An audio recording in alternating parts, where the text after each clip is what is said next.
नमस्ते, प्रगती किचन रेसिपीमध्ये तुमचं खूप खूप स्वागत आहे। आज आपण करणार आहोत आमच्या खानदेश स्पेशल रेसिपी म्हणजे खिचडी। फोडणीची खिचडी तुम्हाला मी दाखवणार आहे। इथे मी 1 पाव तांदूळ घेतलेला आहे, त्याच मापाने मी डाळ पण घेणार आहे। इथे मी 1 पाव तांदळाला अर्धा पावचा अर्धा जे आहे ना ते माप भरून मी तुरीची डाळ घेतलेली आहे आणि थोडीशी मुगाची डाळ पण टाकते मी। थोडीशी आपण मुगाची डाळ पण टाकूया। आता आपण तांदूळ आणि डाळ मिक्स करून स्वच्छ याला धुवून घ्यायचं आहे 2-3 पाण्याने। हे बघा, डाळ तांदूळ मी स्वच्छ धुवून घेतलेला आहे। आता आपल्याला असंच ठेवायचं आहे। तोपर्यंत आपण सगळं कांदे वगैरे कटिंग करून घेऊया। एका साईडला आपल्याला खिचडी करता पाणी गरम करत ठेवायचं आहे। हे बघा, खिचडी करता इथे मी 2 लहान कांदे कापून घेतलेले आहेत बारीक, अर्धा टोमॅटो घेतलेला आहे, कोथिंबीर घेतली स्वच्छ धुवून, कढीपत्ता घेतलेला आहे आणि लसूण आणि अद्रकची पेस्ट घेतलेली आहे। तुम्ही याच्या व्यतिरिक्त दुसऱ्या भाज्या वगैरे टाकू शकतात, पण आता आपण सिंपल पद्धतीने खिचडी बनवणार आहे। ही पण खूप टेस्टी लागते, तुम्ही नक्की ट्राय करा। एका साईडला आपलं पाणी पण गरम होते। आता आपण इथे कुकर ठेवलेला आहे, कुकर छान गरम होऊ देऊया आपण। आता आपण इथे टाकणार आहोत तेल। इथे मी 3 मोठे चमचे तेल टाकते।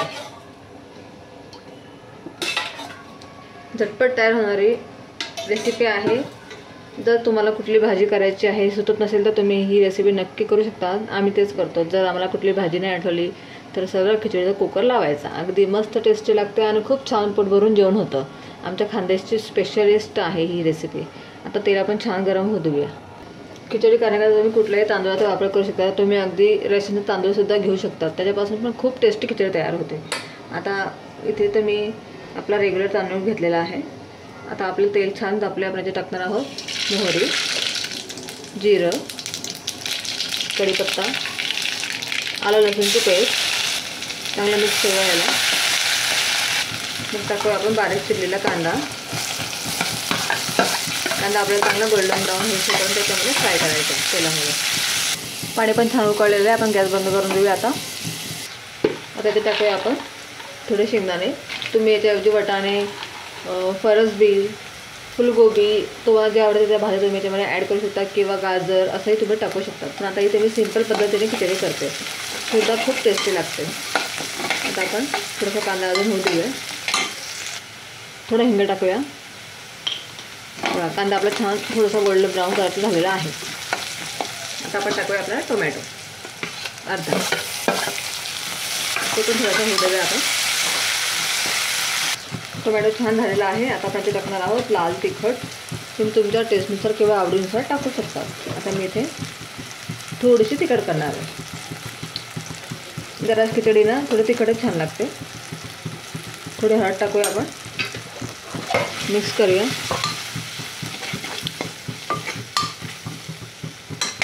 अगदी थोडं आपण गरम मसाला टाकूया आणि परत एकदा मिक्स करून घेऊया। आता आपले मसाले जळू नये म्हणून आपण याच्यामध्ये थोडंसं अगदी 1 घोट असं पाणी टाकूया आणि आपले मसाले आणि सगळे व्यवस्थित आपण 1-2 मिनटं होऊ देऊया तेलामध्ये। हे बघा, छान मसाले शेकले गेलेले आपले। आता आपण याच्यामध्ये आपले धुतलेले तांदूळ आणि डाळ टाकून देणार आहोत। अगदी सोपी पद्धत आहे। ज्याला काही स्वयंपाक करता येत नाही त्यांनी ही रेसिपी नक्की करावी आणि त्यांना अगदी आरामात येईल। जे मुलं मुली बाहेर शिकायला जातात, हॉस्टेलमध्ये राहतात, ते सुद्धा अगदी सहज ही रेसिपी करू शकतात। आता चांगलं मिक्स झालेलं आहे। आता आपण याच्यामध्ये पाणी टाकूया। आता पाणी तुम्ही तुमच्या तांदूळाच्या हिशोबाने टाका। कोणाकोणा तांदळाला पाणी जास्त लागतं, कुठल्या तांदूळाला पाणी कमी लागतं, त्या हिशोबाने आपल्याला पाणी टाकायचं आहे। पाणी टाकल्यावरती आपल्याला याला मिक्स करून घेऊया एकदा व्यवस्थित आणि चांगले याला उकळी येऊ द्यायची आपल्याला पाण्याला। चवीपुरतं मीठ टाकूया आपण याच्यामध्ये।